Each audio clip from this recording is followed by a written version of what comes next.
offrir à ces jeunes-là qui n'ont pas, des fois, qui n'ont pas accès à l'information, qui n'ont pas accès aux opportunités? Qu'est-ce que vous offrez à ces jeunes Ivoiriens ou à ces jeunes entrepreneurs?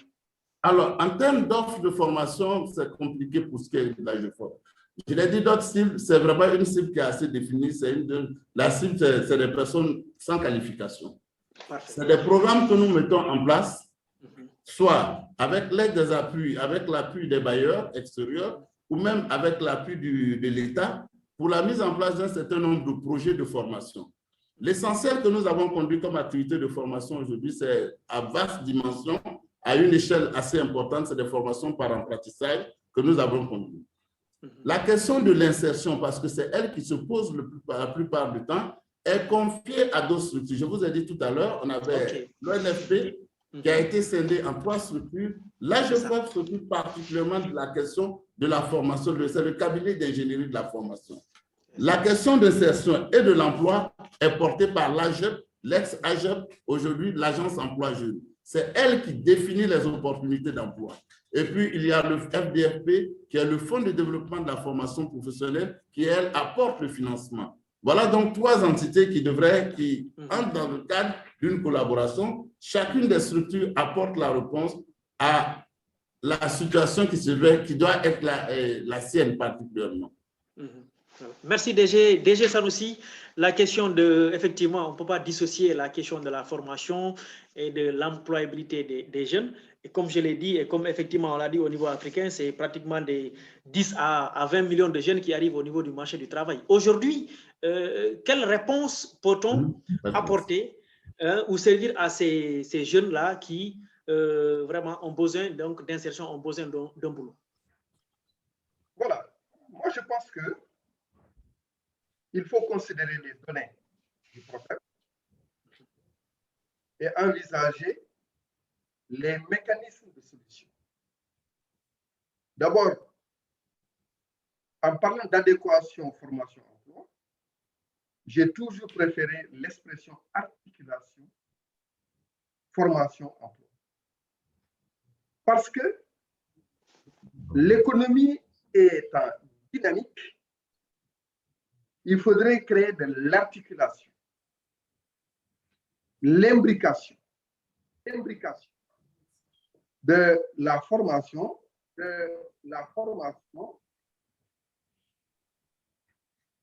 vous pouvez fermer votre... Est-ce que vous m'entendez? Oui, c'est bon, c'est bon. Voilà. L'imbrication entre la formation et le monde productif. Il y a 200 000 demandeurs d'emploi qui arrivent sur le marché du travail. Pour qu'ils puissent trouver du boulot, on vient de le dire, il faudrait qu'ils aient de la qualification. Mais comment? Pour donner de la qualification, il faut s'adresser au dispositif de formation. Mais les dispositifs de formation produisent chaque année un nombre très éloigné du nombre de jeunes venant sur le marché du travail. Très éloigné parce que, si je prends l'exemple du Sénégal, en termes de formation professionnelle formelle, avec des diplômes formels, CAP, BEP, BT, BTS, et peut-être même les formations aujourd'hui professionnalisantes dans l'enseignement supérieur, vous êtes loin, très loin de 200 000 récipiendaires. Donc, il existe un gap. Ce gap-là est à combler. Ça, c'est au niveau des bénéficiaires. Au niveau maintenant du secteur productif, qui doit les absorber. Quelle est la situation? La situation est caractérisée par une prédominance de l'entreprise informelle, de l'artisanat et de l'agriculture informelle. Notre économie est portée par ces initiatives. DG, s'il vous plaît, le micro, est-ce que vous pouvez le réajuster là? Abidjan ne vous entend pas, hein? Le micro, voilà. Si vous pouvez vous approcher, ou voilà. Allez-y. Vous m'entendez? Abidjan, c'est bon? DG? Oui, ça va mieux, hein? Ça va mieux. Oh, ça va mieux, voilà. Ou approchez un peu l'ordinateur, là. OK. Voilà. C'est bon? Abidjan, c'est bon un peu? Hein? Oui, Abidjan? oui. Voilà, c'est bon. C'est bon, DG, allez-y. Ouais. Je disais donc, oui? Oui, DG, allez-y. vous voulez dire quelque chose? Oui, M. Sanoussi, continuez. D'accord. Je disais donc que il faut d'abord prendre la cible. La situation de la cible, c'est les jeunes. Ils sont 200 000 à arriver sur le marché du travail. Mais parmi eux, un nombre très, très faible arrive à avoir une qualification. Donc, une inaptitude à occuper un emploi. La formation professionnelle formelle produit chaque année au maximum 10 000 récipiendaires. L'enseignement supérieur même, qui aussi s'adresse à des jeunes,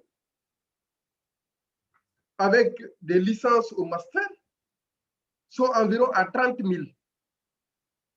Donc, à tout casser, on n'a pas encore atteint même 50 000 récipiendaires par année, face à 200 000 qui arrivent chaque année sur le marché du travail.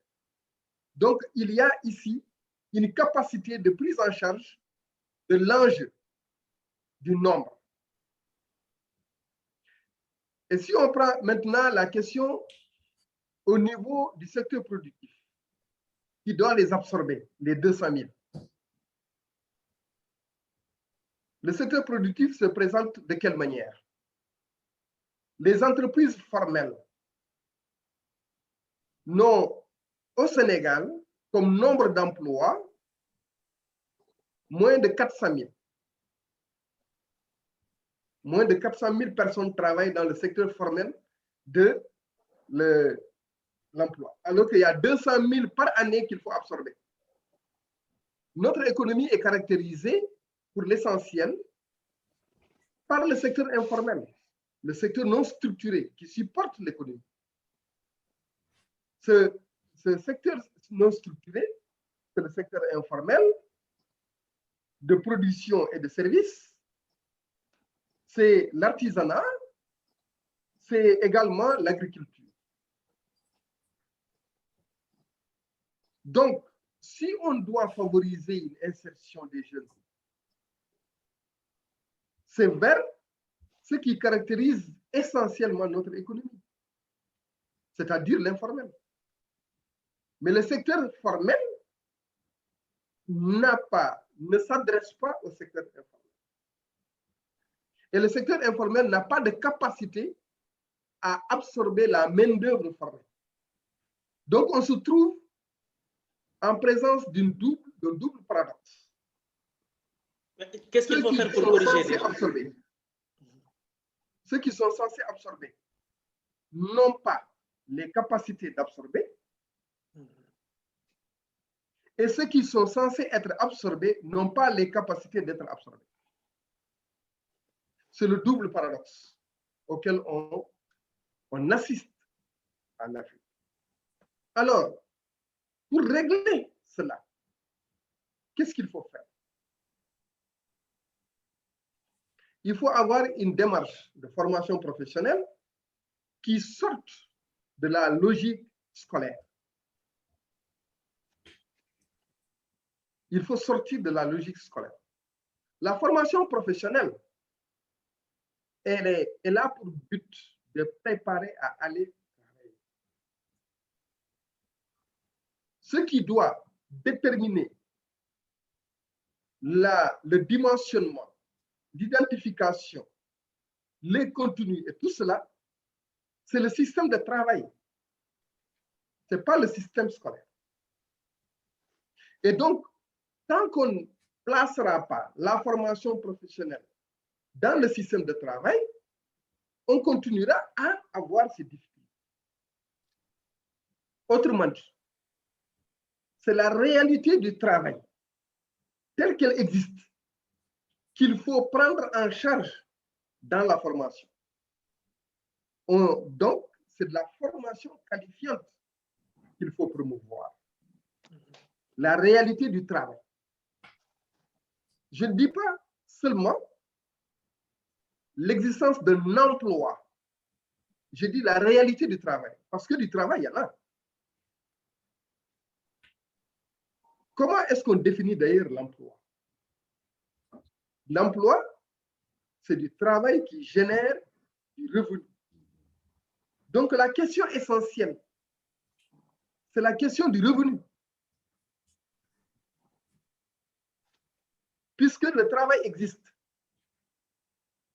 comment faire en sorte que le travail là puisse générer suffisamment de revenus pour que celui qui est en emploi se sente effectivement en emploi? C'est la hauteur du revenu qui détermine finalement si on est en emploi ou si on n'est pas en emploi. Puisque pour l'essentiel dans le pays, tout le monde, quand on a âge pour travailler, les gens se lèvent pour entreprendre, ils travaillent. Mais ils ne se sentent pas en emploi. Pourquoi? C'est le niveau du revenu qui est très faible. Donc, il faut agir dans le système de travail. Mais déjà, excusez-moi de vous couper. Est-ce que dans ce cas, on peut parler donc qu'ils travaillent un peu dans la... Ils travaillent, mais dans la précarité alors? Exactement. C'est-à-dire que c'est le travail qui ne génère pas suffisamment de revenus qui installe l'emploi dans la précarité. La relation qui existe entre le travail et le revenu, c'est extrêmement important à appréhender dans le traitement de la question de l'emploi. Nous avons des secteurs extrêmement importants qui peuvent produire, où il y a du travail. Il faut faire en sorte juste que ce travail-là génère suffisamment de revenus pour ceux qui y sont nécessaires. Donc, la problématique se trouve à ce niveau. Et si on le fait, on s'adressera alors au secteur informel, à l'artisanat, et faire en sorte que le travail artisanal génère suffisamment de revenus. Et ça, pour encourager les jeunes à s'y insérer. Il faudrait que l'agriculture génère suffisamment de revenus pour encourager les jeunes à s'y insérer. Donc, on n'a pas de problème. On n'aura pas de problème d'insertion si on règle la question du niveau du revenu dans les secteurs publics. Alors, comment régler le problème du revenu? C'est de la productivité des entreprises. C'est la compétitivité des entreprises. C'est l'initiative entrepreneuriale. Oui, souvent on essaye de l'auto-emploi. On essaye, on dit, bon, on va soutenir quelqu'un qui veut auto-entreprendre. Mais l'auto-entrepreneuriat est conditionné aussi par des paramètres. S'ils ne sont pas là, les financements qui sont octroyés dans ce cadre tombent à l'eau. Pourquoi ça tombe à l'eau? Parce que la première condition de l'auto-emploi, c'est la compétence technique. On ne peut pas s'auto-employer en boulangerie si on n'est pas boulanger. On ne peut pas s'auto-employer mécanicien si on n'est pas mécanicien soi-même. Donc la question de l'auto-emploi, même si c'est important, il faut régler la question de la compétence technique. Technique. Ce n'est pas managérial, mais technique, dans les métiers. Pour entreprendre, pour s'auto-employer. Ensuite, il faudrait que, au niveau de l'artisanat et de l'agriculture, les secteurs les plus importants qui peuvent insérer les jeunes, qu'on considère ces secteurs-là comme les secteurs qui sont interlocuteurs dans la prise en charge de l'insertion des jeunes de l'emploi. C'est d'abord cela. et il faut intervenir dans leur valorisation.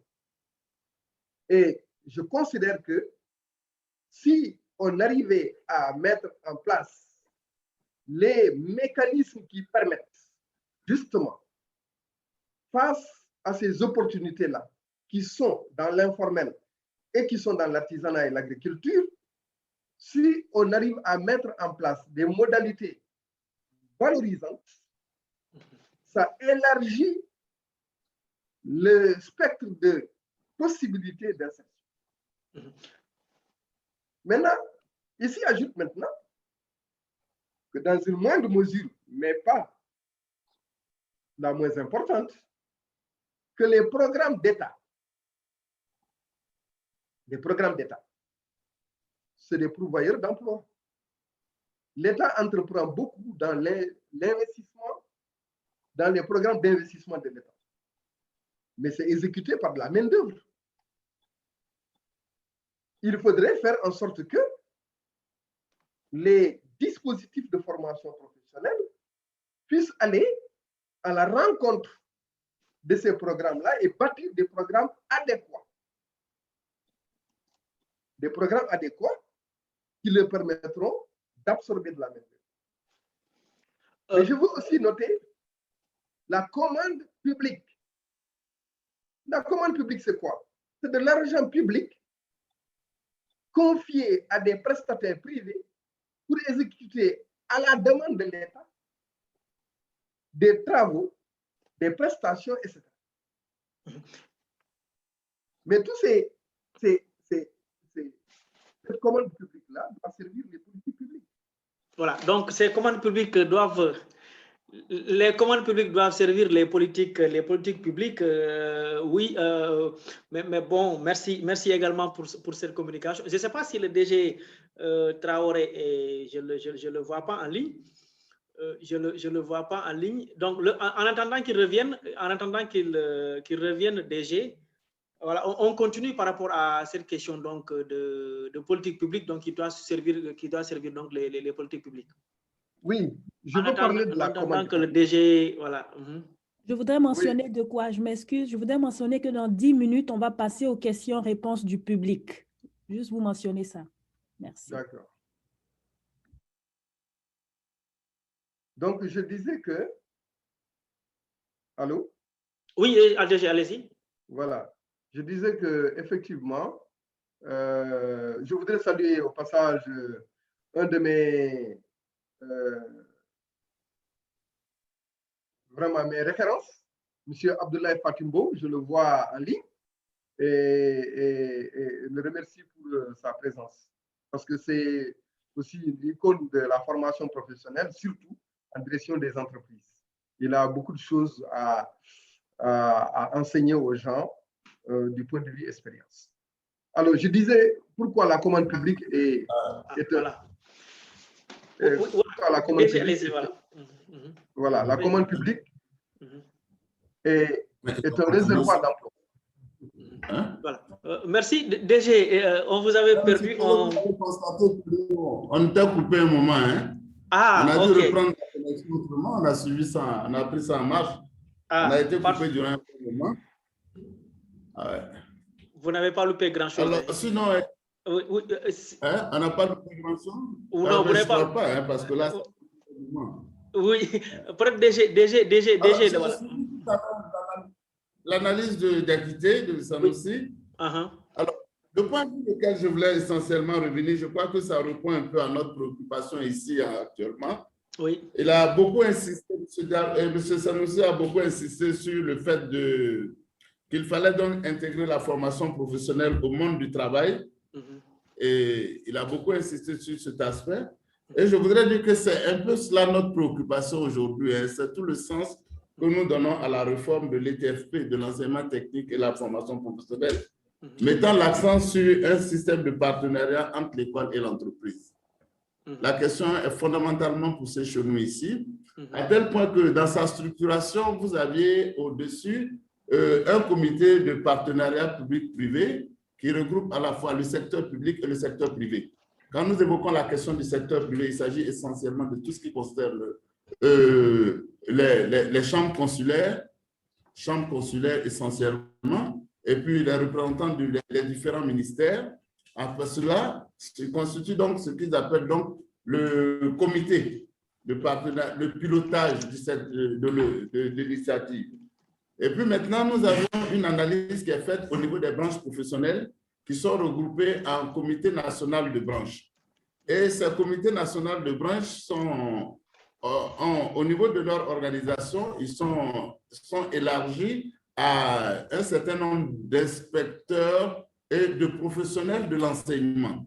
C'est avec eux donc que se fait l'analyse des besoins de formation des différentes branches professionnelles et cela va se traduire donc en curricula et programmes de formation. C'est donc dire que véritablement la question qui vise à prendre en compte le besoin fondamental des entreprises. Nous pensons trouver cette démarche-là, cette réponse dans ces différents comités et dans le comité national des branches professionnelles. Voilà un peu ce que je voulais ajouter comme précision par rapport à la démarche que nous avons entreprise pour confirmer effectivement que, comme l'a dit M. Sanoussi, que la réponse essentielle se trouve dans une forme d'intégration de la formation professionnelle au monde du travail. Et essentiellement, je crois que cette approche, nous avons essayé aussi d'apporter certaines réponses au niveau de l'AGEFOP, au niveau du pays. Alors, je voudrais prendre ici un certain nombre de secteurs pour lesquels nous sommes intégrés nous avons orienté notre approche dans la professionnalisation des secteurs d'activité. Nous avions au niveau de l'AGEFOP, dans le domaine de l'ingénierie, élaboré des référentiels de formation pour un certain nombre de métiers dans l'hévéaculture. C'est la production de l'hévéa. Il y a le métier de pépiniériste, de seigneur, de greffeur et de régisseur. Alors, en élaborant des référentiels de formation que nous avions mis à la disposition de ces structures, des structures de formation spécialisées dans l'hévéa, accompagnés des guides pédagogiques, les acteurs de ce secteur se sont trouvés véritablement avec des gestes professionnels. Et le secteur ayant cela apporté une plus-value à leurs prestations. Apportant une plus-value à la prestation, cela va sans dire véritablement que la rémunération aussi se fait sentir. Donc, la question de la rémunération a été en partie réglée par cette logique de la professionnalisation de ces acteurs. Je vais vous le dire, M. Sanoussi, il y a une ONG, je ne voudrais pas faire de publicité là-dessus, mais une ONG qui a en charge, qui forme le personnel de maison. Ces jeunes filles que nous avions, les nounous que nous avions dans nos maisons, mais cette structure, cette ONG a voulu que l'AGEFOP les accompagne en élaborant des guides pédagogiques pour former ces jeunes filles. Mais elles ont pu acquérir des gestes professionnels. Mais écoutez, après une telle formation, quand vous allez chez vous, à la maison, quand vous allez au travail, vous êtes sûr d'avoir une professionnelle chez vous à la maison. La petite fille ne va pas se casser le bras, les verres ne vont plus se casser, mais vous devez aussi y mettre le prix.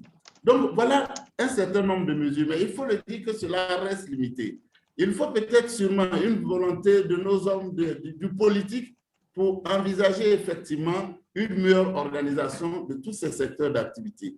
Voilà un peu ce que je voudrais dire pour compléter un peu l'analyse de Dr Sanoussi.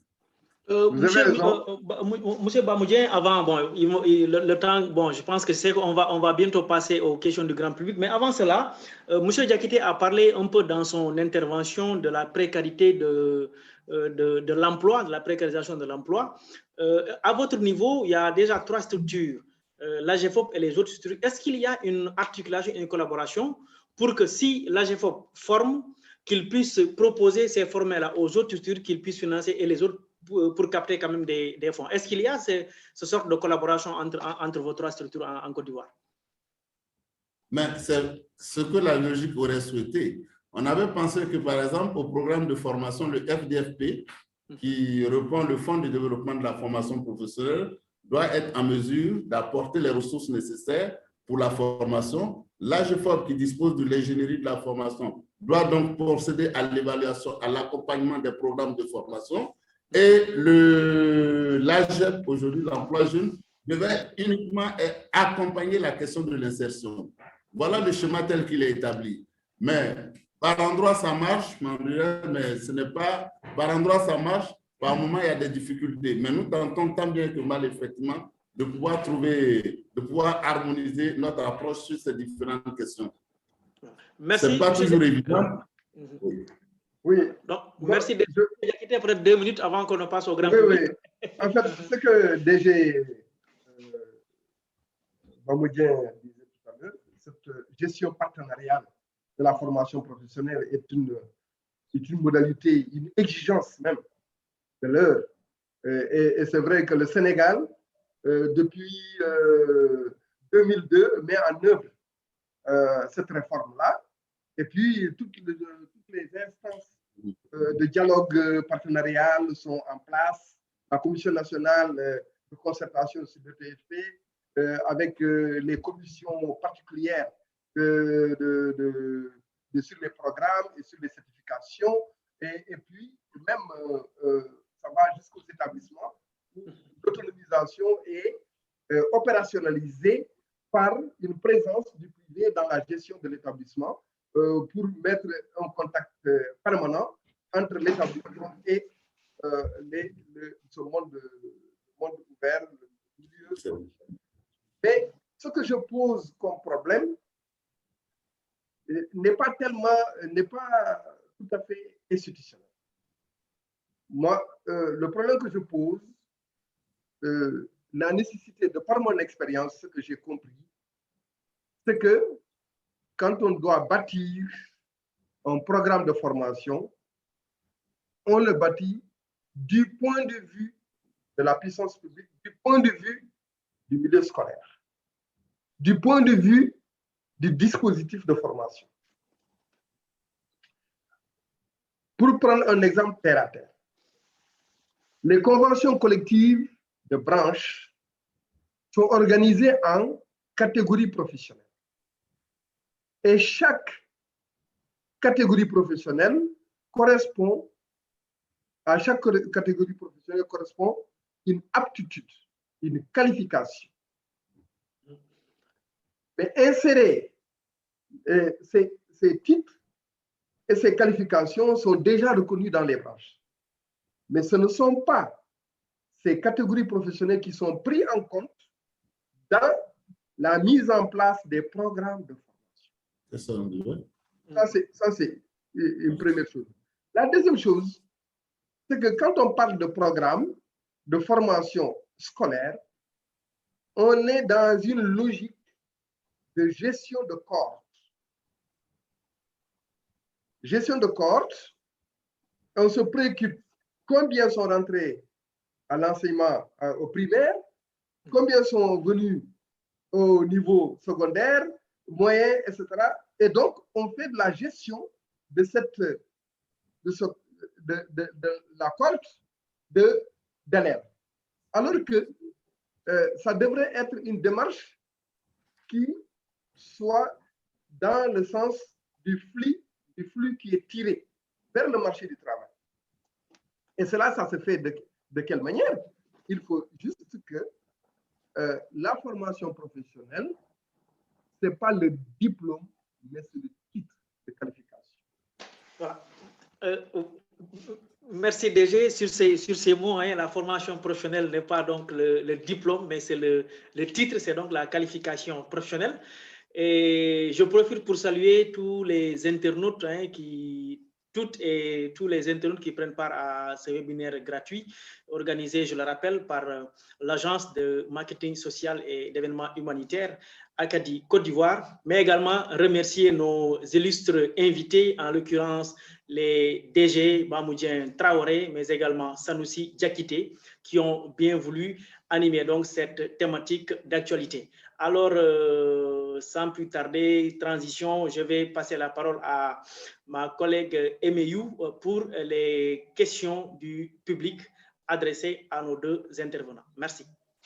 Merci bien Moussa et merci aux deux DG qui ont fait une brillante présentation. On voit que c'est des ambassadeurs, qu'ils connaissent vraiment, si je peux dire, tout ce qui concerne la formation professionnelle et l'employabilité des jeunes dans leurs pays respectifs et en Afrique aussi. Donc, par ordre, si je vais dire d'arrivée, La première question, elle venait de M. Goa Dominique, qui a dû partir de toute urgence, mais il tenait à ce qu'on puisse répondre à sa question, étant donné que ce webinaire-là est enregistré. Donc, M. Goa Dominique est ingénieur en chimie et il est consultant aussi pour Acadie Côte d'Ivoire. Sa question était la suivante. Est-ce que les différentes structures ont mené des enquêtes de satisfaction concernant tout ce qu'ils font, tout ce qu'ils mènent pour le développement de leurs différents pays sur la question de la formation professionnelle et quels en sont les résultats si tel est le cas? Donc, s'il y a des enquêtes de satisfaction qui ont été faites. Merci. Oui, à vous les deux DG. La question est posée aux deux DG, je pense. Oui, exactement. Voilà. Voilà. Donc, M. Goa voudrait savoir voilà, pour les enquêtes. Voilà. Oui, ben, je vais dire que pour ce qui concerne l'AGEFOP, nous avions très souvent mené des enquêtes d'évaluation par rapport aux différentes activités et programmes qui ont été déployés par nous. La dernière portait sur un programme que nous avions porté sur les handicapés qui avait été l'objet de formation. Et chacune de nos études, effectivement, chacun des programmes mis en exécution fait l'objet d'une évaluation. Ça, c'est tout à fait, c'est une démarche qui s'impose particulièrement à nous. Et il faut le dire, généralement, pour ce qui concerne les différents taux d'insertion que nous avions eu à effectuer, ça, c'est le dernier, un des programmes que nous avions conduit avec la Banque mondiale là, dans le cadre du PGDEC, où il s'agit de conduire à peu près, on était à une phase de 4 000, 8 000 jeunes à des formations par apprentissage. L'insertion a été estimée à peu près, je crois, dans l'ordre de 60%. Et je pense que là, quand même, c'est assez satisfaisant. Oui, moi, ce que je peux en dire, c'est que, oui, l'évaluation de l'efficacité de la formation, c'est par rapport au taux d'insertion. Et généralement, la structure que j'ai dirigée, moi, faisait pour chaque programme spécifique une évaluation du taux d'insertion. Donc, c'est généralement cela. Ce n'est pas la satisfaction par rapport à la formation. La satisfaction par rapport à la formation est une chose, c'est une évaluation à chaud, mais ce qui est recherché, c'est l'effet de la formation sur la problématique de l'insertion. Et donc ça, il y a des enquêtes qui sont menées, il y a un suivi des formés de l'ENFP qui se fait, et puis on détermine quel est le taux d'insertion. Je prends l'exemple de 2 ou 3 programmes que l'ENFP a mis en œuvre pendant que j'y étais. C'est la formation d'attaché en passation de marché. C'est une certification élaborée, mise au point par l'Office national de formation professionnelle pour régler une question de ressources humaines intermédiaires. Parce que la plupart du temps, en matière de marché public, on avait plutôt des gens qui avaient le master, etc. Et on n'avait pas de personnel intermédiaire qui puisse exécuter un certain nombre de tâches. Alors, il y a eu un taux d'insertion de 78% sur ceux-là qui ont été formés comme attachés en passation de marché. Nous avons aussi conduit un programme avec une entreprise qui exploite le zircon. On a monté un programme destiné aux jeunes qui sont de la localité où est implantée l'entreprise et qui voulaient avoir de l'emploi dans l'entreprise, mais n'avaient pas de qualification. Nous avons entrepris de mettre en œuvre un programme de formation et cela a conduit à la formation qualifiant de nombre important de jeunes de la localité et l'entreprise a pu en insérer jusqu'à 75% des jeunes. Mais nous avons également fait une telle expérience dans un programme de construction de routes où on a dialogué, discuté avec les gestionnaires de ces programmes et on a pu faire en sorte que on a formé les jeunes, que ce soit des coffreurs, des paveurs, des ferrailleurs, des ouvriers qualifiés. Ferrailleurs qui sont classés à la 7e catégorie de la convention collective des BTP. On en a formé aussi des assistants topographes, etc. Mais tout cela est des conducteurs d'engins. Tout cela ont pu avoir de l'insertion dans les chantiers. Et après, à la fin de ces chantiers-là, certains se sont retrouvés même hors du pays, appelés sur d'autres chantiers comme la Sierra Leone, le Libéria ou la Gambie, où on a retrouvé certains de ces formes. Donc, l'évaluation doit être quelque chose de permanent dans une action de formation. Parce que c'est ça qui donne de la valeur à la formation. On dit le coût de la formation est une chose, mais ça n'a pas de prix dès lors que on arrive à insérer. Parce que l'insertion obtenue après la formation donne toute la rentabilité à tout l'investissement qui a été fait.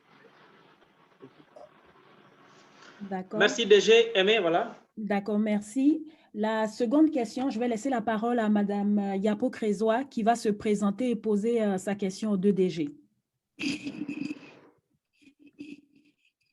Bonsoir. Vous m'entendez? Oui, oui, vous entendons. Bonsoir, les 2 directeurs généraux. Je suis très enchantée de ces 2 exposés, brillants exposés, qui m'ont vraiment édifié. Moi, je suis docteur Crézois. Je suis à l'Institut Pasteur. Je suis consultant dans cette organisation qui est Acadie et que j'accompagne dans leurs différentes activités en tant qu'observateur. J'ai été très édifiée par la problématique du secteur informel. Pour nos pays en voie de développement qui sont à fort potentiel agricole et artisanal, comme l'a dit tout à l'heure notre intervenant. Pourquoi est-ce que les États ne priorisent pas justement le secteur informel? Parce que pour donner de la valeur ajoutée, on a parlé de revenus. Si le secteur informel a de la valeur ajoutée, nos jeunes frères et sœurs s'orienteront vers ces différentes activités. Mais c'est l'État, chacun a ses responsabilités. C'est l'État qui doit définir les priorités, les secteurs prioritaires. Si l'État dit aujourd'hui, le secteur informel, on doit leur donner un coup de pouce, les mécaniciens, les coiffeuses, les restaurateurs, tous ceux de l'artisanat, aujourd'hui, nos jeunes gens et jeunes filles vont s'orienter vers ces secteurs d'activité. Nous avons eu, de notre génération ou des générations antérieures, le malheur de penser au fonctionnariat. Tout le monde doit être fonctionnaire. Donc, tous les jeunes veulent être fonctionnaires, être dans des bureaux. Mais aujourd'hui, nous n'avons pas la possibilité de le faire. Tous les pays développés, même les pays les plus développés, sont dans un secteur informel un peu mieux formalisé, tel que la restauration. Vous voyez, aujourd'hui, on parle de la COVID. Tous les restaurateurs, on voit aujourd'hui en Europe que ce sont les restaurateurs qui ont plus de 70% de l'économie de leur pays. Vous imaginez? La pâtisserie, la boulangerie, c'est ceux-là qui aujourd'hui font la force des pays européens. Et nous qui avons l'agriculture, nous ne savons même pas comment nous débattre. Deuxième chose, nous avons aussi les produits de dégradation de l'agriculture. Quand vous cassez la cabosse de cacao, tout ce que vous avez comme épluchure, de bananes, de coco, même le caoutchouc, nous avons aujourd'hui des routes qui sont dégradées, des pistes qui sont dégradées. Il faut aussi de l'innovation. Il faut que l'État aussi intervienne pour que tous ces produits, des déchets de l'agriculture, nous soient bénéfiques et sont des pourvoyeurs d'emploi. Et donc développer de nouvelles compétences, parce que la compétence est importante, de nouvelles compétences. Et ces acteurs du secteur informel, il faut leur faire confiance. C'est vrai que 90%, même peut-être même un peu moins, sont analphabètes. Mais on peut créer des modules de formation adaptés à ces acteurs du secteur informel, de telle manière qu'ils puissent, eux, pouvoir transmettre leur apprentissage. Parce que c'est ça. Nous sommes plus dans l'apprentissage dans les pays développés. Moi, je me souviens quand j'étais au lycée, quand on avait des amis qui allaient être orientés dans le professionnel, pour nous, c'était vraiment, comme on dit, le dépotoir. Parce qu'on n'a pas pensé que justement le professionnel, c'est la clé du développement d'un pays. Il faut que l'apprentissage pratique, c'est ça qui fait développer un pays. Aujourd'hui, on le voit. En Europe, les restaurateurs, quand ça ne marche pas, l'économie est à genoux. Donc, c'est ça, c'est cette contribution que je voulais apporter. Il faut que chacun, il faut que l'État définisse des priorités. Ça, c'est vraiment, c'est l'État qui peut définir les priorités. Et en ce moment, les organismes vont se mettre en place pour accompagner les priorités de l'État et permettre au secteur informel de sortir. Parce que les PME, les grandes entreprises, les moyens sont extrêmement importants, non accessibles, très peu d'emplois, sauf dans les bureaux. Ce n'est pas ça. Il faut que les jeunes puissent aller à l'apprentissage. On a vu aujourd'hui le Japon, on voit Israël, tous ces pays-là ont commencé par le professionnel. Dans l'élevage, dans l'agriculture, pour aujourd'hui devenir des puissances. Il faut que nous, on apprenne à entrer justement dans cette logique-là et avancer. C'était un peu ça ma contribution pour ce débat et j'ose espérer qu'on pourra arriver à ça. Merci bien. Merci bien. Merci, Madame Crésois. Je ne sais pas si les deux DG ont... Non, moi voilà. j'ai quelque chose à dire là-dessus.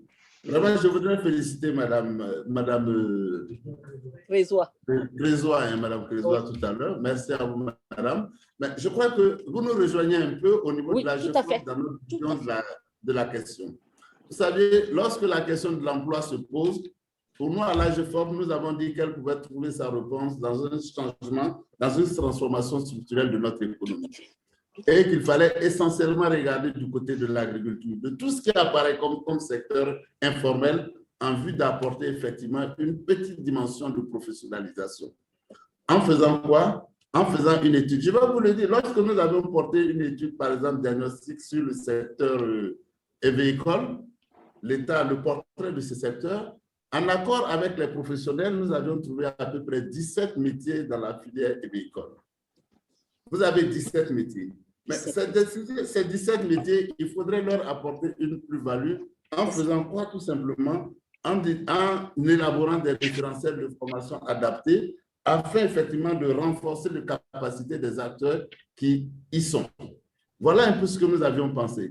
Et lorsque vous arrivez à cette phase-là, vous obtenez une plus-value dans la production, mais même le regard que les uns et les autres portent sur certaines activités change, ce qui constitue un attrait pour les yeux.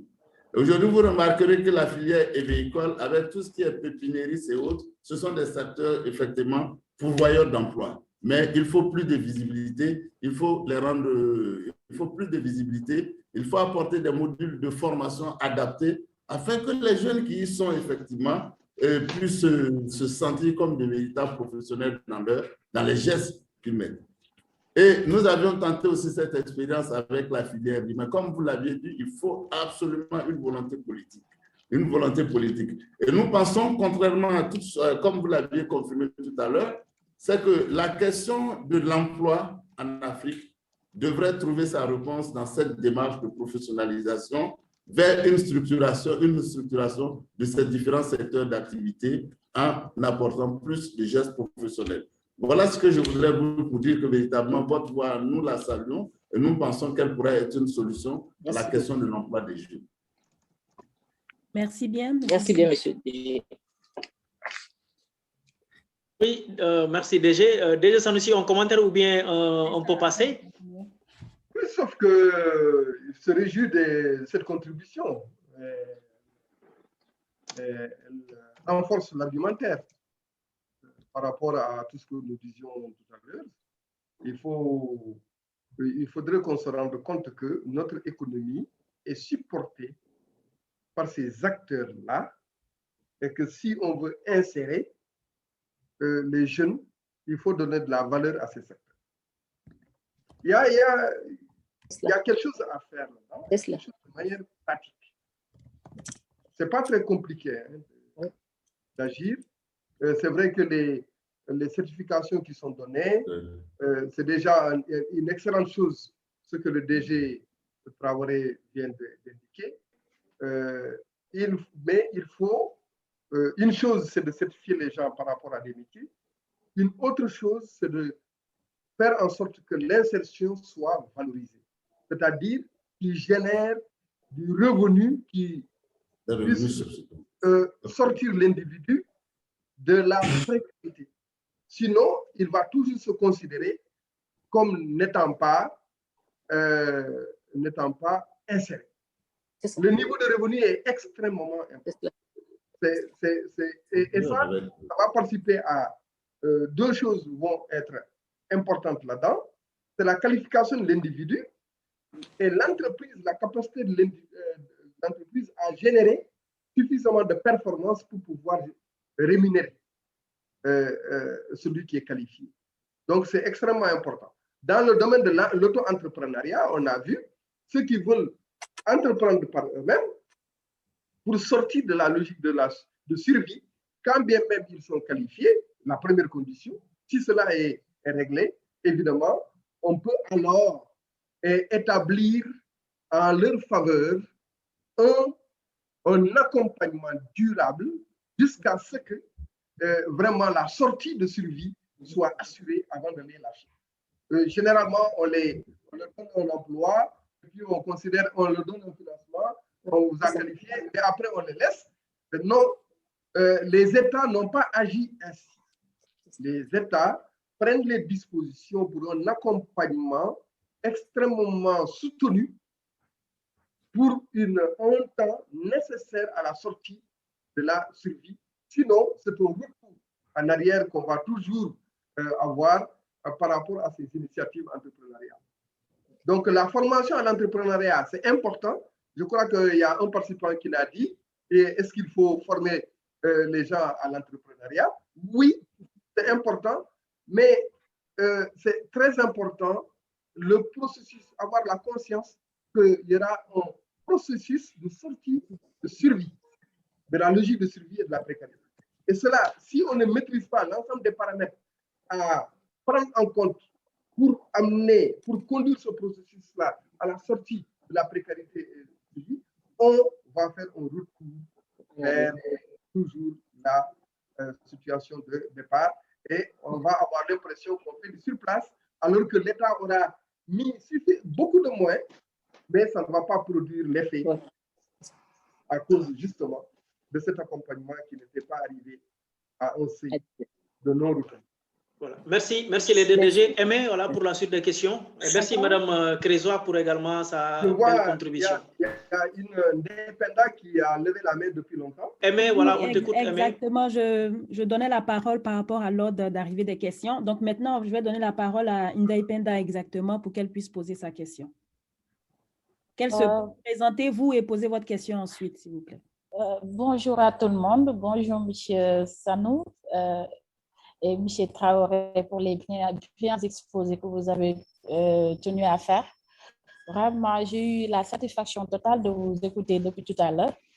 Et que, en résumé, d'habitude, j'assiste à ces genres de réunions et autres, mais ce que j'ai ramassé aujourd'hui, de ce qui m'a beaucoup plus frappé, c'est donner de la valeur ajoutée aux emplois informels et que l'entreprise ait la capacité de rémunérer le travail qualifiant plutôt. En fait, vraiment, c'est des choses que nous, Africains, nous devons vraiment essayer de valoriser parce que nous avons des emplois formels. Par exemple, si pour le secteur informel sénégalais, il y a plus de 80% des jeunes qui y travaillent. Mais malheureusement, ce travail ne leur permet pas vraiment d'avoir des revenus nécessaires pour subvenir à leurs besoins. Donc, vraiment, c'est des points très importants qu'il faut vraiment présenter au gouvernement pour qu'ils puissent vraiment mettre la main dessus. Donc, ma question revient à M. Diakité.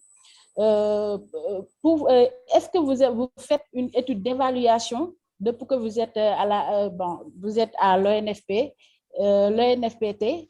Est-ce que vous avez des études d'évaluation?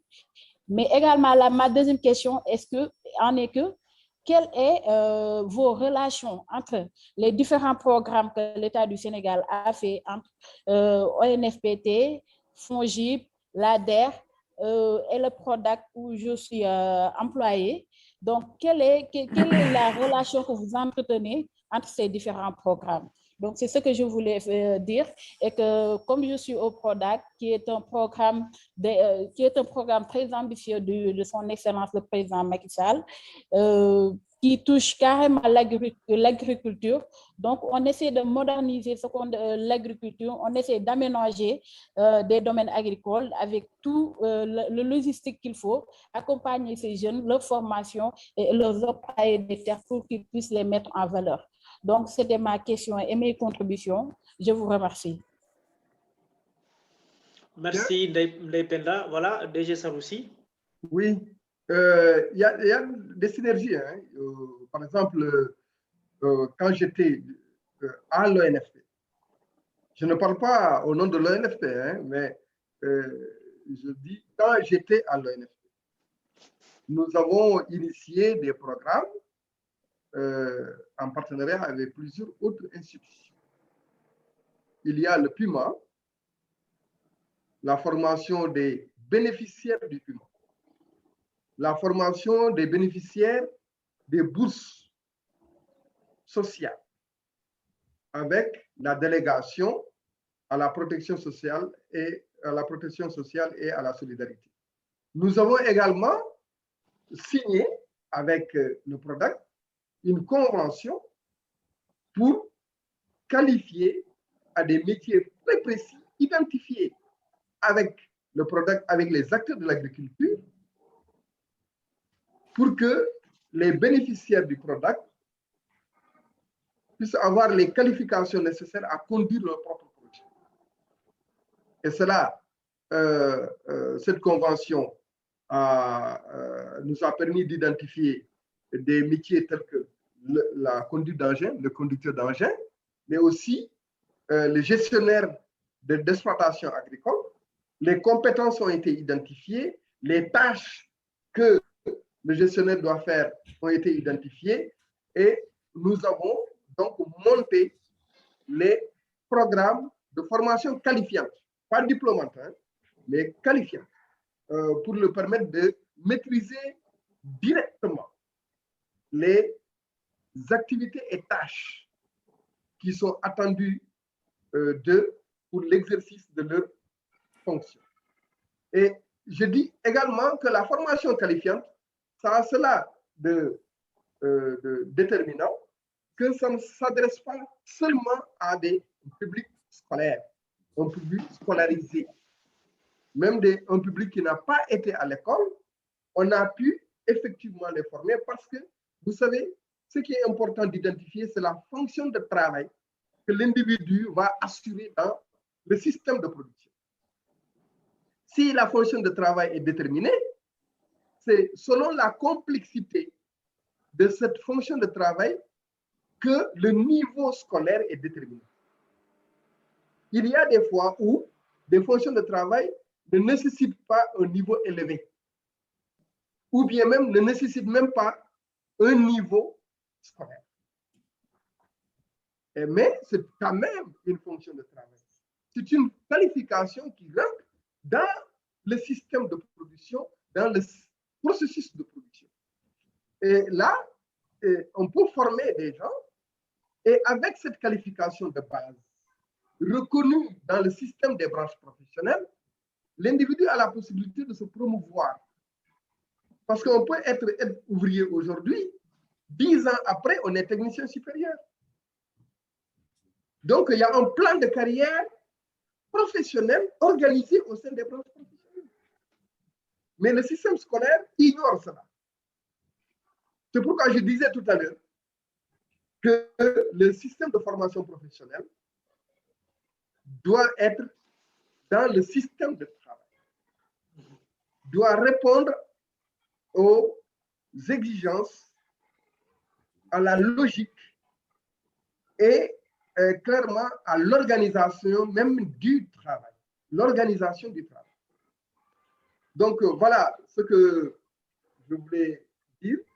et vous avez raison, la valorisation du secteur informel et de l'artisanat, c'est important parce que ça donne l'occasion d'une insertion valorisée. L'auto-entrepreneuriat, c'est une compétence, mais c'est aussi des prédispositions. Ce n'est pas tout le monde qui a la capacité, tout le monde qui a la capacité d'être auto-entrepreneur.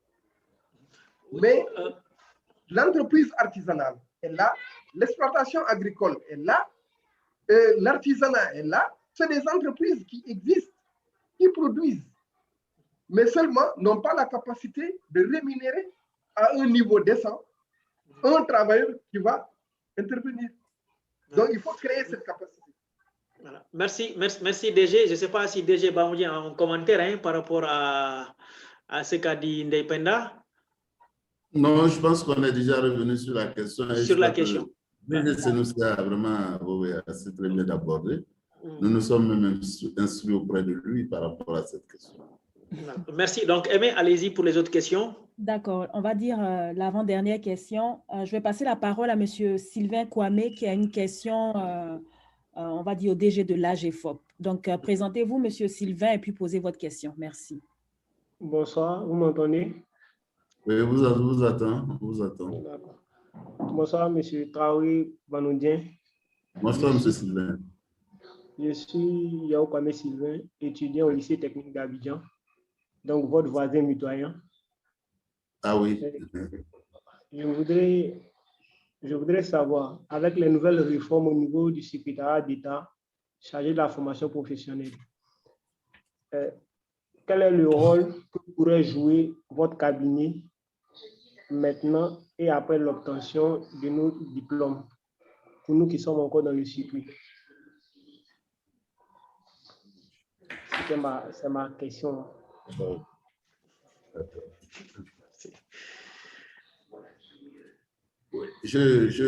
C'est la seule question, M. Kwame? Oui, c'est la seule question. D'accord, ok. Alors, M. Kwame, il est bon que je vous reprécise. C'est vrai que l'AGEFOP est une structure sous tutelle du ministère, de l'ensemble du ministère de l'Éducation. Nous sommes plus rattachés, effectivement, au secrétariat d'État chargé de l'enseignement technique et de la formation professionnelle. Mais je vais vous expliquer, l'AGEFOP constitue, c'est le cabinet d'ingénierie de la formation. En réalité, la mission essentielle de l'AGEFOP vise à l'élaboration des outils de formation, à définir des stratégies de formation pour véritablement pour la qualification de toutes les ressources, afin de favoriser l'employabilité de tous. Voilà un peu la mission que nous sommes donnés et que nous avions de par le décret. Alors, à partir de cet instant, ce que nous, la question, votre préoccupation porte sur la fin de votre formation, la question de l'insertion. L'accompagnement. L'accompagnement pour votre insertion. Alors, à cet effet, vous voyez, nous sommes dans le domaine de la formation. Je dirais même que nous sommes au premier stade de la formation, dans la construction des outils de formation. J'aime préciser comme ça que la fonction fondamentale de l'AGEFOP, c'est de construire le Mamadou Epinita, le document à travers lequel l'on apprend à lire. Il y a ceux-là maintenant qui commencent, qui vous accompagnent à la compréhension de la lecture de ce Mamadou Epinita. Donc, vous voyez que notre mission ne vise pas à vous accompagner jusqu'à ce stade, mais vous donner les instruments nécessaires pour favoriser votre insertion plus tard. Voilà donc, nous, la mission. Décliner les différentes compétences, traduire en actes de formation pour que nous puissions, pour que ceux qui ont l'ingénierie de la pédagogie puissent vous les enseigner. Donc, à partir de notre mission s'arrête à l'élaboration des référentiels et des programmes de contenu de formation. Alors, mais cependant, ce que nous pourrons faire, si vous avez d'autres préoccupations particulières, en termes de ce qui concernerait vos projets, je pense que vous pourrez nous approcher à l'AGEFOP, puisque vous le dites, il n'y a qu'un mur qui nous sépare, pour que nous puissions échanger, voir les différentes orientations que vous voulez faire. Voilà, M. Kwame, ce que je voulais vous donner comme réponse. Merci beaucoup, M. Maintenant, en dehors de ça, écoutez, l'AGEFOP se propose de faire des formations en entrepreneuriat. Ça, nous sommes partenaires stratégiques du BIT avec les formations en tri, en cré et en germe. Ça, nous le portons au niveau de l'ensemble de la sous-région. Nous venons même de terminer une formation avec l'ONUDI. Et à cela aussi s'ajoute le fait que nous avions des formations qualifiantes de courte durée au CEDI. Les formations qualifiantes au CEDI ont pour but essentiellement de vous accompagner par moment à des reconversions. C'est essentiellement cela, c'est des formations très courtes qui vous forment à des métiers dans tout ce qui pourrait s'inscrire dans la reconversion de leurs activités. Voilà à peu près ce qu'on voudrait vous proposer. Si vous êtes à vous de voir, si vous voulez vous inscrire comme un entrepreneur potentiel, l'AGEFOP est prête à vous accompagner. Et si vous voulez par la suite une reconversion par rapport à ce que vous faites, électricité, bâtiment, construction métallique et tout ça, vous pourrez nous approcher pour qu'on puisse aussi vous accompagner dans le cadre de cette reconversion après votre formation. Voilà, M. Diallo, ce que je voulais apporter comme réponse à M. Kwame. Mais merci DG. J'espère juste que M. Kwame ne va pas se transformer à la suite de votre offre et de votre appel, hein, en tout cas. Merci. Voilà, Aimé. Voilà, merci pour la question. Aimé. Donc, avant de passer à la dernière question, j'avais moi-même une question personnellement à poser aux deux DG. Donc, je me présente, si ça n'a pas été fait depuis le départ, je suis Aimé You, je suis la conseillère en communication et sensibilisation de Acadie Côte d'Ivoire, donc l'agence de marketing social et événements humanitaires qui a mis en place ce webinaire. Je suis moi-même un pur produit de la formation professionnelle. C'est vrai que moi, j'ai étudié dans le système purement français, donc au lycée français Blaise Pascal de Côte d'Ivoire. Et ma question aujourd'hui, c'était il y a environ 14 ans de cela, quand on m'a orienté, parce que dans le système français, on t'oriente vers, on va dire, vers un domaine, si je peux dire comme ça. Donc, quand on m'a orienté dans la formation professionnelle, j'ai fait STT, sciences des technologies, quelque chose comme ça. Ça avait vraiment effondré mes parents. Et je n'ai pas été la seule personne qui avait été effondrée. Quand je dis la seule personne, je parle de mes parents. Je parle de autour de moi, mes amis, mes connaissances qui ont été comme orientés dans la formation professionnelle, ça a effondré leurs parents. Et au fil des années, j'ai réalisé que lorsqu'on oriente quelqu'un ou quelqu'un se sent, pense qu'il doit aller dans la formation professionnelle, les parents, l'entourage, tout le monde est désorienté, pour ne pas dire découragé. Mais 14 ans après, je pense que au même titre que ceux qui ont fait les séries S ou ES, donc économie ou scientifique, j'ai autant réussi qu'eux, et c'est la même chose pour tous ceux qui ont eu à faire un programme de la formation professionnelle. Donc, ma question aux deux DG, au-delà du fait que vous êtes des directeurs généraux, au-delà du fait que vous êtes des experts dans la matière, vous êtes avant tout, pour moi, des ambassadeurs de la formation professionnelle, des ambassadeurs de l'impact, si je peux dire comme ça, de la formation professionnelle dans le développement de vos différents pays, mais dans le développement de l'Afrique et des pays en voie de développement. Donc, ma question est la suivante. Qu'est-ce que vous faites pour, si je vais dire, améliorer ou redorer l'image de la formation professionnelle en Côte d'Ivoire et au Sénégal et en Afrique? Qu'est-ce que vous faites et qu'est-ce que vous comptez? Là, je ne parle plus de la visibilité, mais je parle au niveau de la sensibilisation, au niveau de l'image, au niveau d'une meilleure compréhension pour les parents et tout un chacun qui souhaite s'orienter ou qui est orienté dans un, on va dire, dans un secteur de la formation professionnelle. Merci. Je réponds? Bon. Vous pouvez commencer, DG. Invité à vous. C'est à vous d'abord. D'accord, merci beaucoup. Non, mais Aimé a posé une question centrale. Une question centrale parce que l'attractivité de la formation professionnelle doit être améliorée. C'est cela qui va agir sur même le niveau d'accès. Le niveau d'accès des apprenants au niveau des structures de formation professionnelle. Donc, effectivement, pendant longtemps, la formation professionnelle a été victime de ce que l'UNESCO a appelé le syndrome du statut inférieur. Et cela a suivi les gens. De sorte que aller dans la formation professionnelle, c'est considéré comme étant la récupération, comme ils le disaient avant, récupérer le déchet scolaire. Et cela, jusque-là, dans la manière dont l'éducation et la formation est planifiée, on entend bien le discours qui dit que les meilleurs vont aller dans le cycle moyen et le reste va aller à la formation. Ceux qui n'auront pas réussi vont aller à la formation. C'est quelque chose que j'ai, moi, en tout cas, que je combats.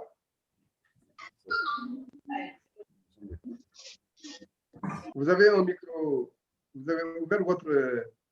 Oui, il y a un micro qui est ouvert. Merci de fermer vos micros, s'il vous plaît. Alors, je disais que donc, cette image-là a poursuivi, mais comment régler cela? Premièrement, il faut articuler fortement la formation professionnelle au système de travail. Vous savez, quand les gens savent qu'en venant à la formation professionnelle, je vais gagner mon pain, je vais avoir du boulot, ça attire.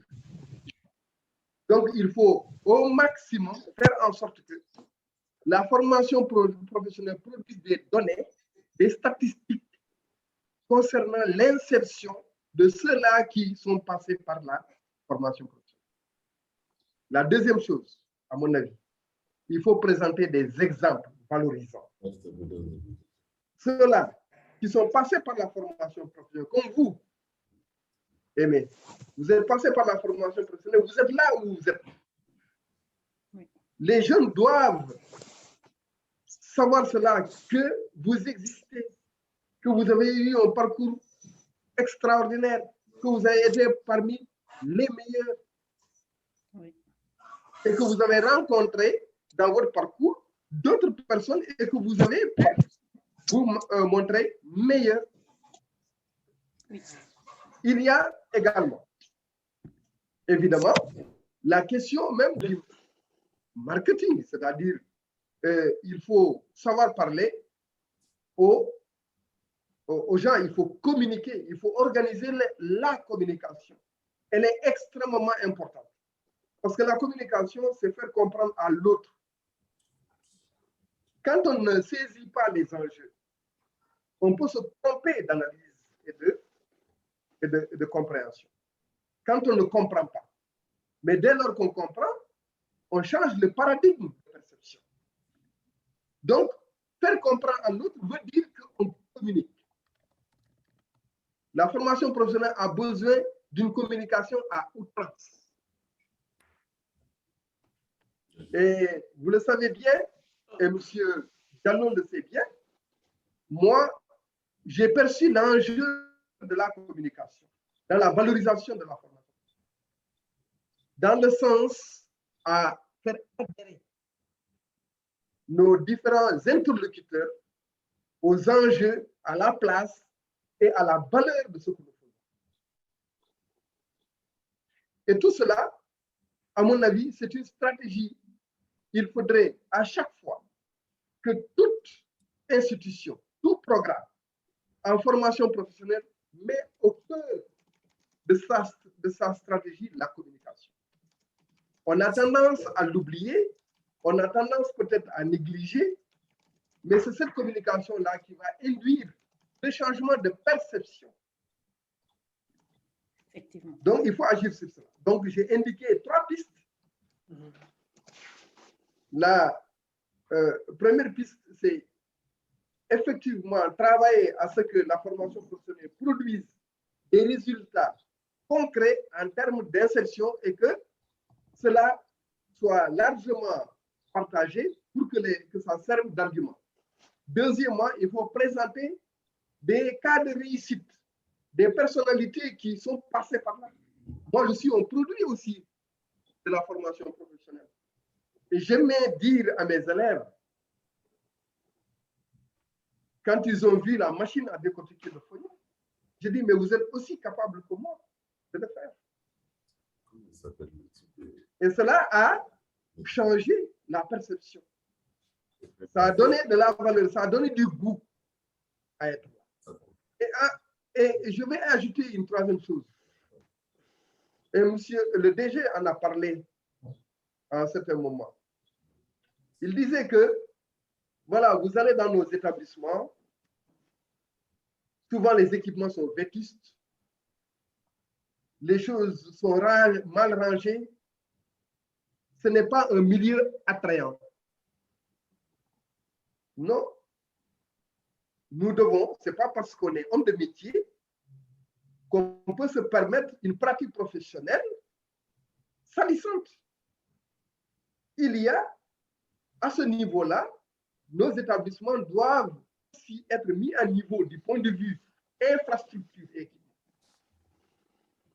pour que les gens s'y sentent bien en venant être formés. Il ne faudrait pas qu'on travaille dans un sens de syndrome à statut inférieur. Mais il y a un combat politique à mener. Si on planifie, vous voyez, toute la planification de nos politiques d'éducation et de formation partent de la réalité de l'éducation, des objectifs de l'éducation, pas de la formation professionnelle. Vous verrez qu'on ne mettra pas dans les indicateurs de nos programmes des spécificités liées à la formation professionnelle. D'accord, ok. Oui, DG, je vais, voilà, donc, voilà, parce que là, oui, allez-y, DG, oui, Traoré. Oui, non, je voudrais dire alors que l'essentiel a été porté par M. Sanoussi. Je voudrais juste vraiment ajouter quelques exemples d'activités que nous menons ici au plan national en vue de faire la promotion de l'ETF, de l'enseignement technique et de la formation professionnelle. C'est vrai que pour être un meilleur ambassadeur, il faut vraiment permettre aux jeunes de pouvoir s'épanouir après avoir appris un métier. C'est assez important pour eux. Il faut pouvoir produire des résultats satisfaisants, essentiellement en contribuant à lutter contre le chômage. Alors, si vous arrivez à cela, c'est tout à fait normal que vous ayez même fait vous-même votre propre promotion. Mais au-delà de ça, il faut dire qu'il y a des actions d'envergure qui sont menées. Pas par nous, parce que nous sommes des structures d'exécution, mais elles sont essentiellement portées par le ministère lui-même, hein, qui organise à certains moments des activités promotionnelles. Au nombre de ces activités, nous avions une activité qui est inscrite, qui est annuelle, c'est ce qu'on appelle les journées carrières. Elles s'organisent aussi bien au plan national. Quand je dis au plan national, c'est une envergure, il y a une grande manifestation qui a lieu à Abidjan, mais toutes les régions sont appelées aussi, toutes les structures de formation professionnelle doivent organiser des journées carrières dans leur localité, dans leur région. En fonction des potentialités, elles sont éparpillées, donc elles sont amenées à produire. Et c'est là que nous présentons des modèles, parce que là, c'est important, des modèles de réussite dans ce ordre d'enseignement. Et ça, c'est assez important. Et aujourd'hui, la tendance va plus à montrer les jeunes filles qui sont des modèles de réussite. Et ça, nous avions constaté que cela aussi a permis ces dernières années d'avoir un nombre important de jeunes filles qui s'inscrivent à la formation professionnelle. Donc, les actions sont menées et il y a tout un ensemble, comme l'a dit M. Sanoussi tout à l'heure, il y a un ensemble de communications qui portent ces actions et je pense que c'est un vieux cliché et cela va s'améliorer au fur et à mesure. C'est vrai que souvent, ce n'est pas souvent très aisé, mais je pense que nous constatons une nette progression, une très, très bonne progression à ce niveau aujourd'hui. Alors, je ne vais pas être plus long, surtout que l'essentiel a été dit par le DG. Je voudrais m'arrêter là pour dire qu'en Côte d'Ivoire, nous avons essentiellement des journées promotionnelles qui sont organisées, soit à l'ensemble des régions du pays. Merci DG. Voilà, Aimé. Oui, avant de terminer, avant de te passer la parole, Moussa, pour qu'on puisse terminer ce webinaire-là, la dernière personne, c'est M. Moussa Ka qui va se présenter et poser sa question pour qu'on finisse avec cette partie-là. Merci. Voilà, bonsoir Madame Aimé, bonsoir aux deux conférenciers dont M. Sanoussi Diakité qui suit mon DG à l'ONFP. Bonsoir à Moussa et à Bailo. J'ai le regret d'être en retard. Bailo m'avait envoyé le lien, mais comme j'étais en activité, j'ai dû oublier. C'est à peu près un peu tard que je me suis rappelé de ça.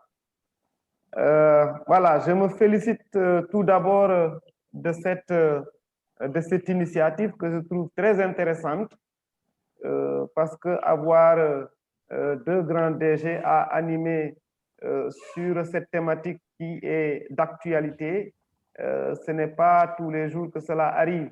Merci. Alors, cette thématique m'intéresse d'autant plus que je suis dans ce domaine-là. Je vous rappelle, hein? Je vous rappelle, Diop. Waaw maa ngi lay woo léegi waaw man la waaw maa ngi ñëw je suis dama jàpp waaw excusez-moi hein? Excusez-moi c'est les aléas de voilà moi je voulais juste poser une question c'est sur la perception de l'employabilité. J'aimerais vraiment que les deux conférenciers reviennent sur la question, mais surtout dans le contexte actuel, nous avons vu dernièrement au Sénégal, nous avons eu une manifestation des jeunes dont le mécontentement, le soubassement était en tout cas pour beaucoup d'analystes lié à un manque d'emploi. Alors, la question que je pose, est-ce qu'aujourd'hui, la réponse par rapport à cette situation-là constitue tout simplement la formation professionnelle, la qualification professionnelle, ou sinon, quels sont les autres leviers sur lesquels, en tout cas, les dirigeants africains de manière générale et des pays en voie de développement devraient s'appuyer vraiment pour régler définitivement, s'il est possible, en tout cas ces questions liées au sous-emploi, au chômage chronique des jeunes et éventuellement à l'immigration irrégulière. C'est vraiment cette question-là que je voulais poser. Je m'excuse d'être en retard. Je ne voudrais pas rallonger un peu, en tout cas, le temps de cette rencontre-là que je trouve déjà très intéressant. Même avec une réponse très courte, ça va me convenir pour ne pas retenir, en tout cas, l'assistance. Merci beaucoup. Merci, M. K, pour cette question-là. Voilà, la question est aux deux DG. Oui, je pense que je voudrais, moi, juste introduire sur la question, peut-être permettre à Sanusi de le développer un peu plus. On est parti de cette définition tout à l'heure, lorsque, reprenant la question de l'employabilité, Sanusi nous disait que c'était l'aptitude de chacun essentiellement à trouver un emploi, conserver un emploi, à progresser au travail et à s'adapter aux changements tout au long de la vie professionnelle. Donc, de ce point de vue, nous l'inscrivons comme tout un ensemble de processus. Il s'inscrit dans un processus d'employabilité. De ma part, il s'inscrit alors dans un processus.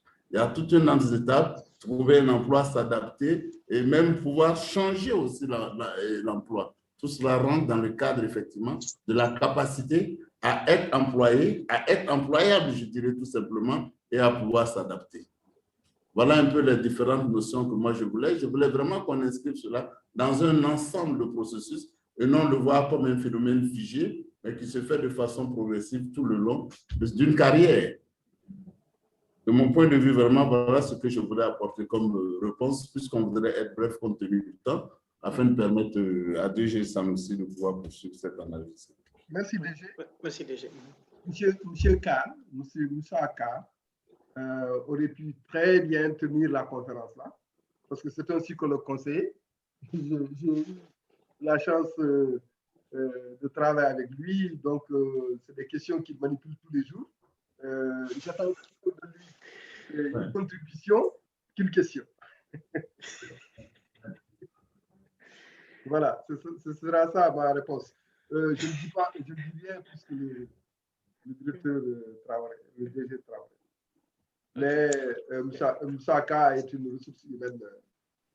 Il fait d'excellentes contributions il a animé des conférences, il a même beaucoup parlé. Le son. On devrait faire un débat sur ce concept-là avec nous.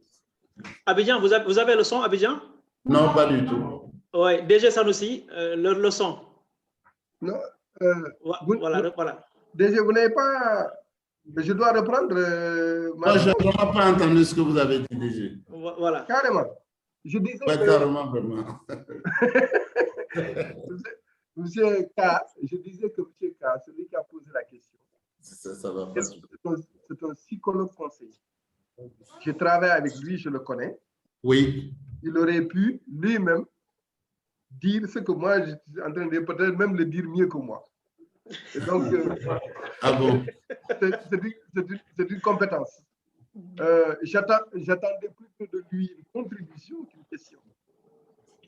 Mais je n'ai pas d'autres réponses à donner plus que ce que vous avez dit sur l'employabilité.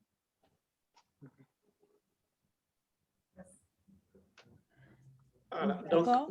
Avant de laisser Moussa continuer, je tenais à m'excuser auprès de tous les participants parce qu'on a plusieurs questions, mais le temps, voilà, le temps nous fait défaut. Donc, je vais passer la parole à Moussa qui va conclure. Je m'excuse encore auprès de tous les participants à qui je n'ai pas pu donner le droit de parole. Merci.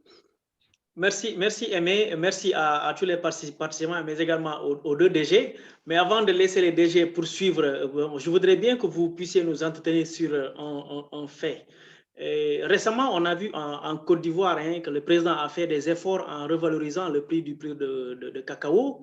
Il y a également eu plus de 600 milliards qui ont été, en tout cas, alloués au secteur des transports.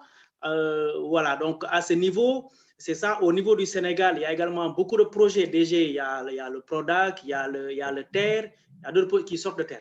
Mais le revers de la médaille, c'est un peu la problématique que Moucheka a évoquée, c'est la question de l'immigration irrégulière que quelque part est attribuée au fait que les jeunes ne travaillent pas.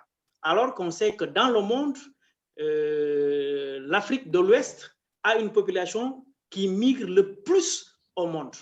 Aujourd'hui, selon vous, qu'est-ce qu'il faudrait faire pour arrêter ces vagues de départ-là et vraiment retenir donc cette forte puissance africaine? Voilà, la question est aux deux DG. Je laisse à mon ami DG Traoré.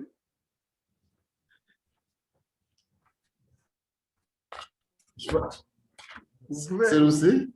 Oui. Oui. Vous voulez que je n'ai pas compris. Hein? Oui, allez-y. D'accord. Donc, M. Moussa Diallo, qui est aussi un spécialiste sur les questions d'immigration, voilà, c'est peut-être même une question piège, puisque peut-être qu'il peut donner plus de réponses que nous sur cette question-là. Mais enfin, je comprends qu'il a osé pour les participants et pas pour lui-même, parce que lui, il a la réponse. Ce que moi, je voudrais dire en matière d'immigration, c'est vrai que c'est un drame. On le vit comme un drame. Mais moi, j'ai développé l'idée selon laquelle ce péril-là peut être transformé en atout. Comment est-ce qu'on peut transformer le péril de l'immigration en atout de développement? C'est faire en sorte que cette pulsion à émigrer soit prise dans un cadre d'accompagnement, de manière à ce que la migration soit professionnellement réalisée. Et cela est possible. Cela est possible. Parce qu'on cite des exemples de pays qui ont utilisé la migration professionnelle pour accroître le niveau de compétitivité de leur économie. À partir des ressources humaines qui sont allées s'imprégner DG, vous disiez quelque chose? Oui, non, je vous suivais, je vous suivais sur la démarche. J'étais en train de voir une expérience que nous avions eue avec OIM, mais l'action se portait essentiellement sur des migrants de retour. Oui. Alors, sur ces migrants qui sont revenus, effectivement, on avait, avec l'OIM, tenté de trouver des activités généralistes pour leur insertion. Mais à l'analyse, nous avions constaté que malgré les efforts qui avaient été faits, en leur trouvant un cadre d'expression, en leur mettant un cadre d'activité, en envisageant même des formations en entrepreneuriat, l'expérience reprenait tout le temps. Et c'est à ce niveau que j'étais en train de m'interroger, à savoir quelle est la solution, la véritable solution à apporter. S'agit-il véritablement de pouvoir leur créer une activité génératrice de revenus pour qu'ils puissent s'insérer, rester? J'ai dit, l'expérience de ceux qui étaient revenus n'a pas suffi. Ils ont encore tenté de repartir. Donc, à ce niveau, j'étais en train de m'interroger si, à partir de cela, est-ce qu'une politique ne devrait pas encore agir sur la politique des revenus telle que vous l'aviez dit, telle qu'a été votre analyse, pour comprendre tout simplement que, malgré toutes ces tentatives que seraient mises en place des politiques, il faut forcément une politique visant à accroître les revenus des populations, notamment au niveau de ces jeunes. À mon sens, peut-être qu'à travers ça, on pourrait trouver une solution à la question de ces migrations assez sauvages. Voilà un peu ce que je peux apporter à votre analyse. Là, vous avez raison, DG, vous avez parfaitement raison. Pourquoi ils tentent de repartir? Parce que ce qu'on leur a proposé comme activité génératrice de revenus n'a pas généré suffisamment de revenus, effectivement. pour les maintenir. Tout est centré autour de la question du revenu. Le revenu doit être d'un niveau suffisant et doit être régulier. Voilà, et doit être durable. Régulier, durable et d'un niveau décent. Si le revenu n'est pas cela, cela veut dire que la personne va chercher l'alternative pour atteindre ses aspirations légitimes. Parce que chacun a cette aspiration légitime d'un meilleur devenir, d'une prospérité. Et si l'activité qu'on lui propose n'atteint pas ça, mais il va chercher toujours.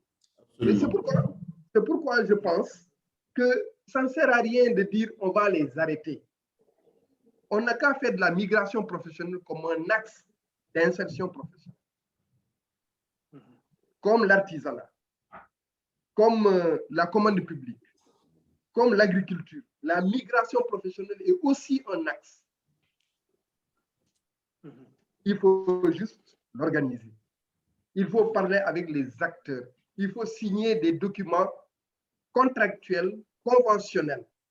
Il faut accompagner tout cela par un processus de traitement structuré, de manière à ce qu'on puisse envoyer des jeunes dans des entreprises ou des exploitations à l'extérieur et qu'au bout d'un certain temps, ils doivent revenir. Revenir avec des compétences, mais revenir aussi avec des revenus. Mais regardez, on dit que la diaspora, la diaspora donne à nos pays plus que l'aide extérieure.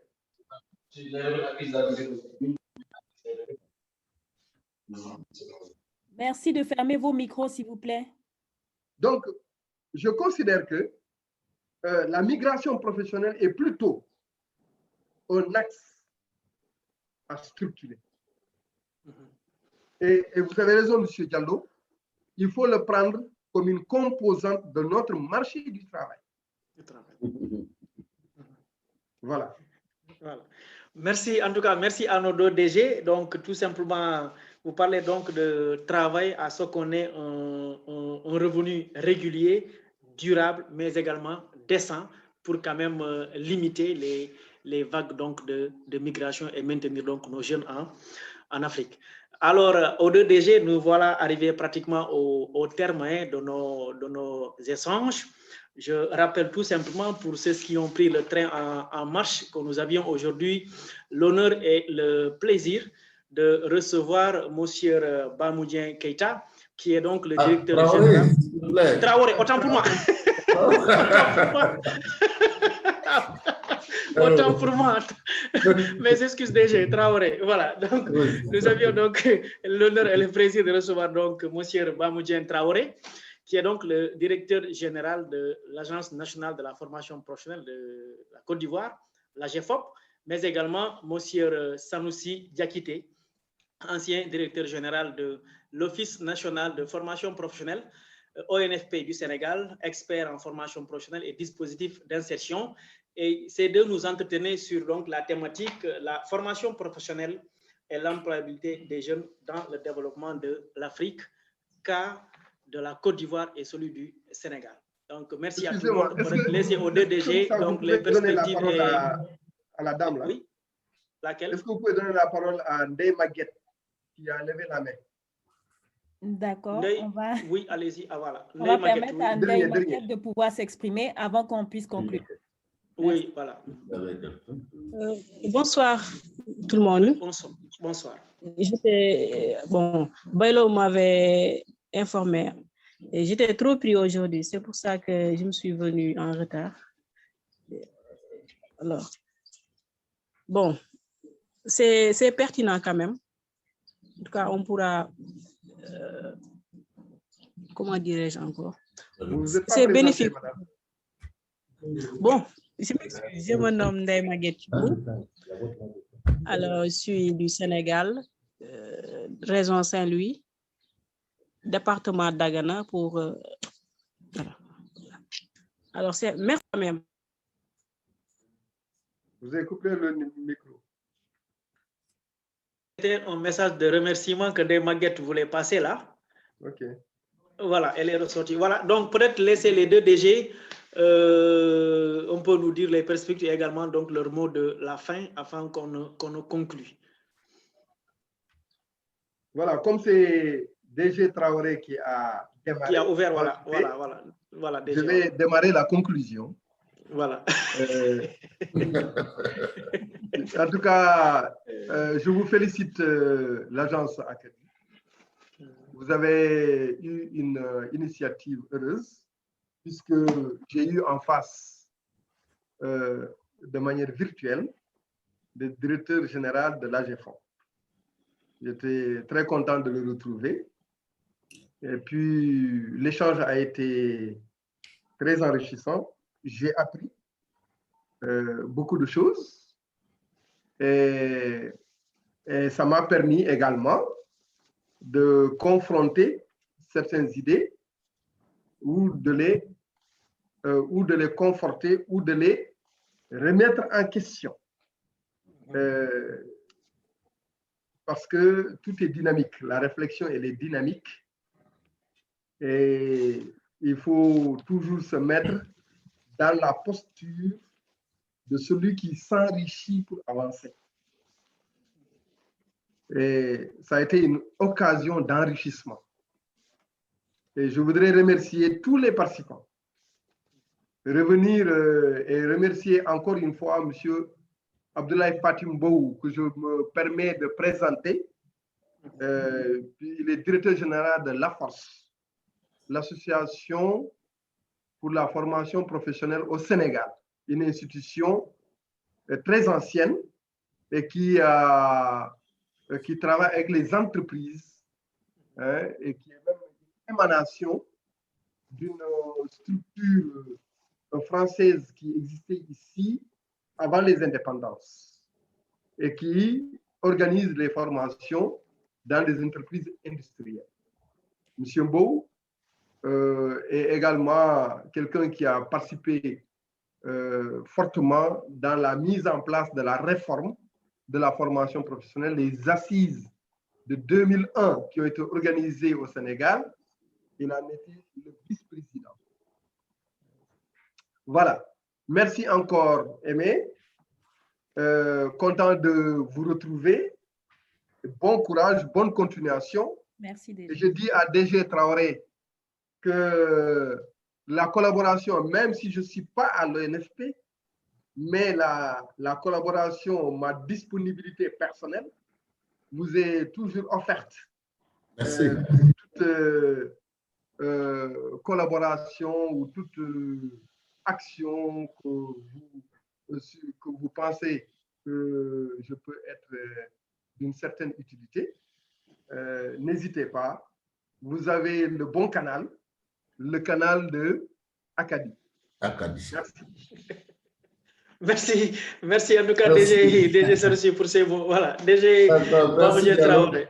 Ouais, merci à DG Sanoussi. Je voudrais encore, moi aussi, revenir sur la même question, remercier le cabinet Acadie qui a bien voulu associer l'AGEFOP à ce moment de partage. Moment de partage, mais aussi moment ça a été assez émouvant pour nous. La rencontre avec Sanoussi datait de quelques années et je crois que j'ai eu beaucoup de plaisir à le retrouver. Et lorsque proposition nous avait été faite et que nous aurions avec nous M. Sanoussi, je me suis dit, ah, ça c'était encore un coup de M. Diakité parce que je ne sais pas si Acadie tout seul aurait pensé à nous, mais au fond de moi, je crois que ça c'est un coup de M. Sanoussi. En tout cas, cher frère Sanoussi, merci encore une fois. Je pense que sans nous le dire, je suis certain que tu as mis le pied dans cette affaire pour que l'AGEFOP soit avec nous ce soir. Ça, je n'en doute pas du tout. Et je sens que... Alors, ça a été pour nous aussi un moment de partage, comme je l'ai dit, mais très, très enrichissant pour l'AGEFOP. Et je l'ai dit, chaque fois que nous rencontrons M. Sanoussi, on a pas mal de notes à prendre avec lui. C'est véritablement sur la question de la formation professionnelle, nous avons beaucoup, beaucoup d'admiration pour lui. Et ça, c'était depuis notre passage il y a quelques années de cela à Dakar. Pour ce qui est de l'AGEFOP, nous allons prendre des contacts avec vous, tenter effectivement d'être aussi à l'écoute de vos différentes activités. Je voudrais vraiment demander à la représentation du genre de tenter que nous soyons acteurs ou que nous soyons spectateurs. Nous aurons souhaité véritablement être des vôtres à chaque fois que l'occasion pourrait se présenter. En tout cas, nous vous souhaitons beaucoup, beaucoup de courage et longue vie à Acadie, à ce cabinet qui nous avons de par ses actions, pourrait permettre effectivement mieux que le développement de l'employabilité, mais aussi le développement de toute l'Afrique. Merci à vous. Merci. Merci bien. Voilà, merci vraiment merci DG pour le temps, pour la disponibilité, mais également les communications de haute facture. Vraiment, et j'ose espérer que tous ceux qui ont pris part à ce webinaire gratuit, vraiment ont pris bonne note et que ces notes pour donc les servir, en tout cas en ce qui concerne les questions liées à la formation professionnelle. C'est également à Acadie vraiment de vous remercier encore une fois, de remercier ses participants, remercier tous ceux qui ont eu à poser des questions. Avant de finir, juste vous rappeler également qu'il y a un autre webinaire pour ceux qui seraient intéressés, organisé toujours par l'agence de communication ACDI le 15 avril. Et ça va, autant pour ça, c'est un atelier, mais le 6 mai, et c'est un peu la femme, vu qu'on sort déjà du mois de la femme, ça va concerner un tout petit peu la place et le rôle de la femme dans un monde dominé par donc, le genre masculin. Donc ça, c'est un webinaire auquel on vous invite également, et c'est gratuit.